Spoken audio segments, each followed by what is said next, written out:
Hello, I'm Deb Morgan of Not a Rehearsal, and I've had the honour and privilege of interviewing a number of the authors of this book, Revival, Women Embracing Their Superpowers. And I'm joined today by Susan Totman, and she's a virtual business consultant of Virtual Biz Connection and Virtual eSchool. Susan, thank you so much for joining me. Thank you for having me, Deb. You're very welcome. Now, I've read your story and I find it absolutely fascinating.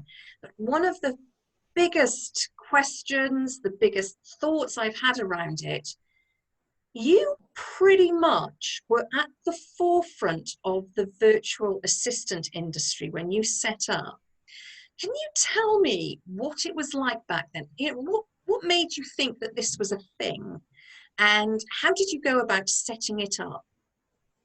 Okay, I actually started virtually working in 1987 before the internet came about. And then I went back to work full time in between for a while, and I still did odd jobs. But in 1999, I had a very, very small child, and I was really struggling with corporate work. I was working a lot, traveling a lot, and I just didn't want to deal with it anymore. I wanted to be with my children and experience life with them and not necessarily working all the time. So I started researching, and what I saw was that a lot of people were out there looking for services. They were looking for, there were little sites out there that were saying, hey, you can get a job here, like Work at Home Mom, I think was one of them. And I said, okay, I can do that. That's easy. So I went out and I actually, of course, I'm a kind of a preparer. So I went ahead and I bought equipment and I got ready and I decided what software I'd need. I had years of skills of legal secretarial work, office managerial work, all kind of very broad skills. So I said, I can do this for people. So I set up house and I decided I bought Microsoft Office and I built my first site in Front Page. And if anybody remembers Microsoft Front Page, they'll go, yeah.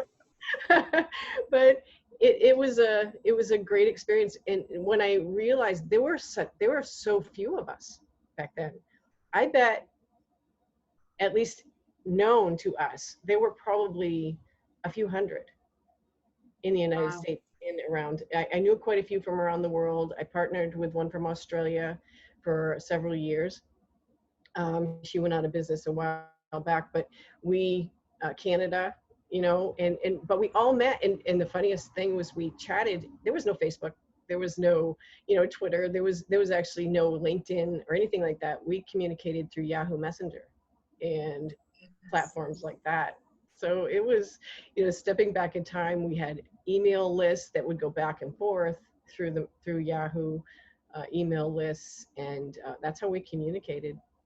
Wow. So you really were at the forefront of this whole virtual PA movement. And I think it's fair to say you were certainly a pioneer of virtual assistants, virtual PAs, and very much an early adopter of the technology that came in. I mean, I'm old enough to remember those days, but wasn't particularly active on things like Yahoo Messenger and that, but I do remember using them in the workplace myself.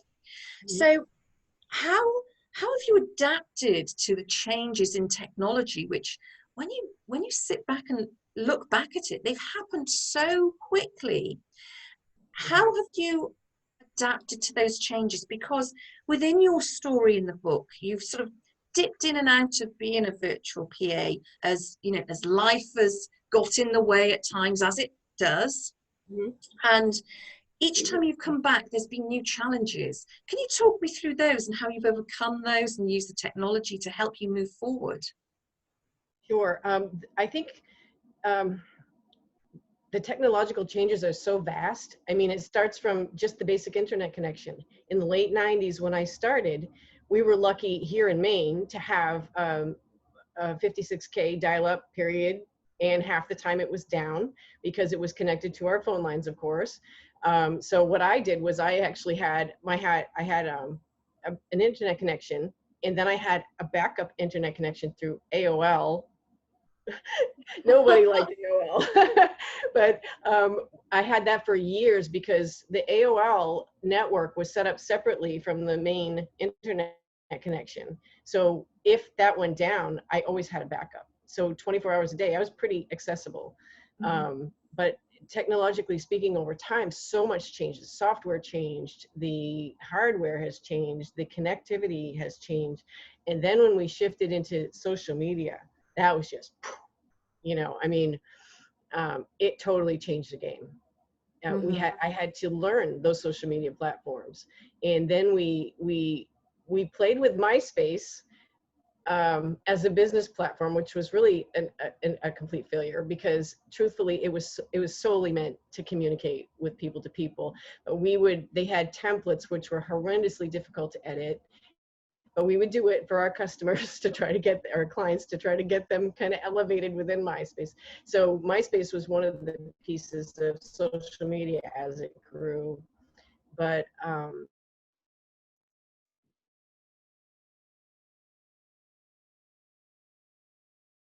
Okay, now for anybody watching, Susan did say to me she has very problematic internet connections. So I'm hoping that she's going to come back online in just a moment, because her story is absolutely fascinating. It really is a journey through technological advancement in a virtual era. And I find it incredible how within her story, she's overcome a number of life challenges. She's continuously grown, developed, and adapted in her business to take advantage of technology. And I can see that Susan is back with us now. Susan, you're muted at the moment. If you'd like to unmute yourself, and we will continue. I was just saying to people how within your story in the book, you've sort of gone in and out of the virtual world as life challenges have presented themselves, and each time you come back in, and you've had to grow and adapt with the technology. And your story really is an illustration of the technological changes that have occurred in business just in the last 20, maybe 30 years. Correct. It's such a short space of time, realistically. And I find it incredible. We were just talking as you dropped out there about how you've adapted to those changes, and you were talking about using MySpace as a business platform when it really wasn't a business platform. Would you like to pick up from there? Sure. Sorry about that. That's okay. It's that's again one of the issues that I have, is that the internet here is not reliable. I have to go elsewhere in order to do any kind of webinars or anything like that, but we make it work. You have to work with what you have. And we went from MySpace, we jumped right into Facebook and the other platforms, but initially Facebook was not intended, as we discussed, for business. It was meant for just chatting with your fellow person, your family, sharing information. And then they began to evolve into a business platform, I think, because they realized they could get the advertising. And when that happened, it just exploded. The opportunities exploded, and that has vastly evolved as well. The capabilities and adding the remarketing, the pixel, all the different facets of that, and then that spread to LinkedIn and other platforms as well. Pinterest is an incredible marketing platform. So, but not only that has evolved, but also everything else, the equipment, the computers, the processing capability of the computers compared to what I started with in the 1990s. It's just phenomenal. I mean, I read you started with an old word processor. I did in the 1980s. I did. I actually have that still, and I started it up recently. I hadn't started it for probably 20 years, and I started it up and it worked. Oh, wow. So, yeah. And from what you're saying to me, I'm just hearing a person with so much drive and tenacity and determination to make things succeed. And what I'm interested to know is we've touched on the fact that you kept sort of dipping in and out of the virtual PA world as life sort of took over and you needed to be present at home more. But there was a time you left your corporate career and people thought you were a bit mad for leaving that. Then there was another instance, and excuse me if I've got my timeline wrong here, but you then went and joined the family business. So you Yes. left everything again. And I think that was right on the cusp of social media really taking off. Then you went back in and you had to learn social media. And I'm interested to know about the different sort of cultures that were prevalent each of those times. First of all, going from corporate into a virtual world, which was very, very different. Then Hmm. going from running your own business to joining the family business. And then coming back out of the family business, back into the virtual business that you started 30 years ago. Has it just sort of gone full circle? Are the changes significant? Other than the sort of technology changes, what are the cultural changes as well? Because to be able to adapt to that amount of change takes some doing. It does. It required a lot of effort. It was kind of a culture shock jumping back in 2015 when I jumped back in and I realized I really underestimated how much it was going to take to jump back in and how much had happened in the gap. I still participated in social media. I was still very involved in my husband's business. I promoted his very successfully on social media. But to jump back in, I was floored at the changes and the shifts in the culture, as you're saying. I mean, um, the virtual industry, for example, exploded between 2008 and 2015. So now even the circles that I traveled in and the people that I knew, some of them are still around, but most of them have moved on in some way, shape, or form. So I was the newbie, and it felt weird. It was really strange, you know. Uh, but it didn't take me long. For me, it's a matter of buckling down and learning the new technology, figuring it out, and adapting. And that's what it has to be. If you're not able to adapt, you're not going to make it.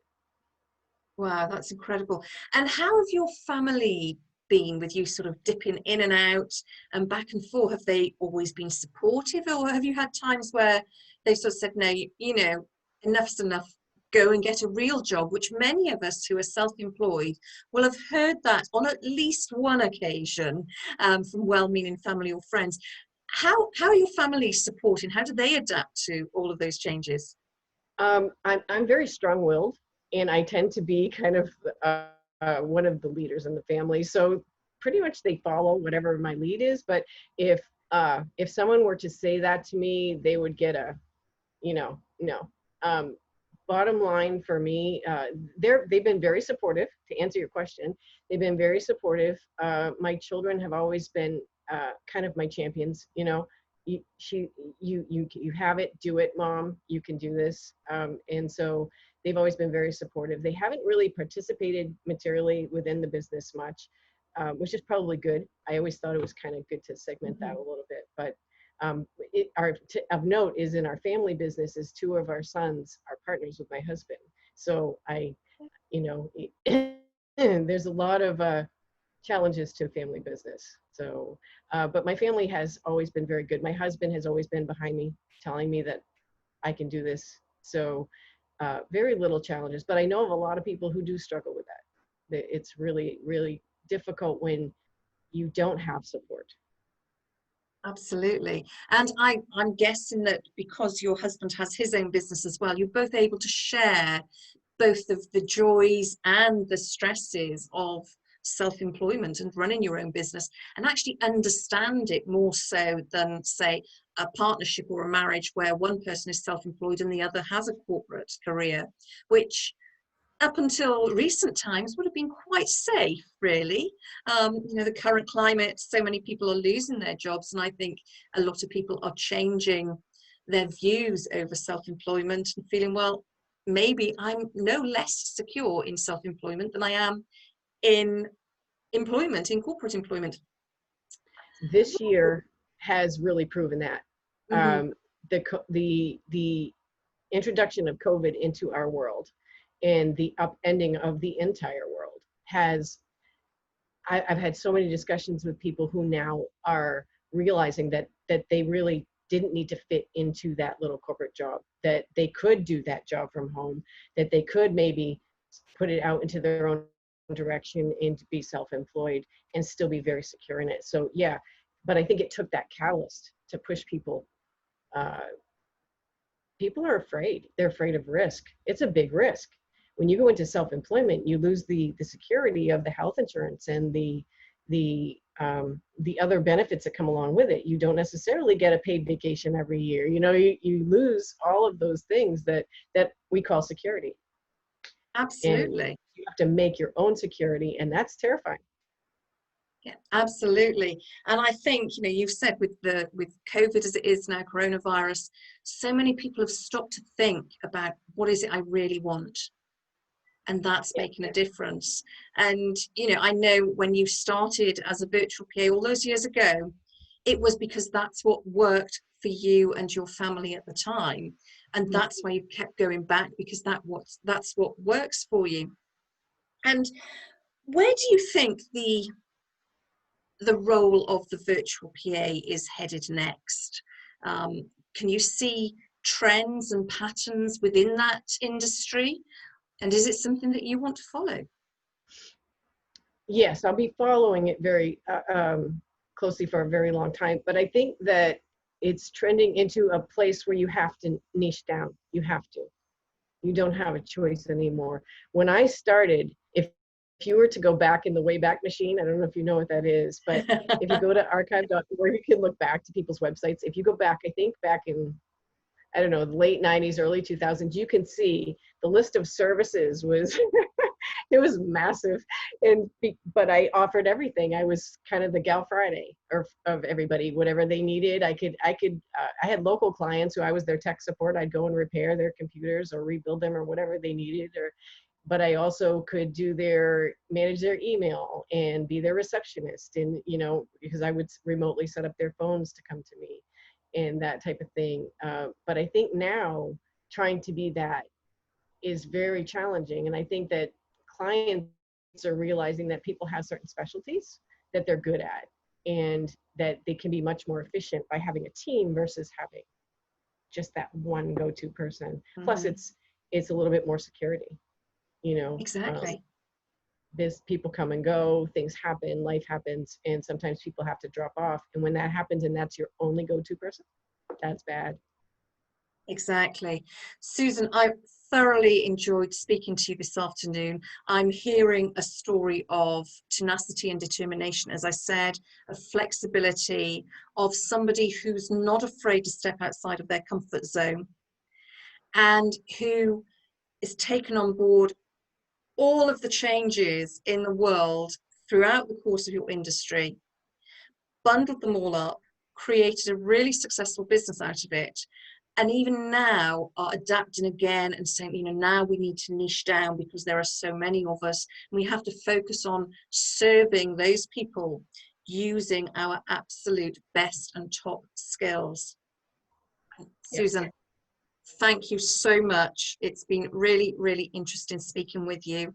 For those of you who want to know more about Susan's story, you can find out by reading this book, Revival: Women Embracing Their Superpowers. It's available to purchase from Amazon or from the Revival Sanctuary website, which is revivalsanctuary.co.uk. You'll be able to purchase your book there and find out more about Revival Sanctuary, which is how Susan became involved in this book, which was the brainchild of Sharon Brown, who is the founder of Revival Sanctuary, a women's networking business, but so much more than that. Go to revivalsanctuary.co.uk, buy the book there, find out more about Revival Sanctuary, and find out more about all of the authors of this incredible book. Susan, thank you so much for joining me today. Thank you so much for having me, Deb. Have a great day.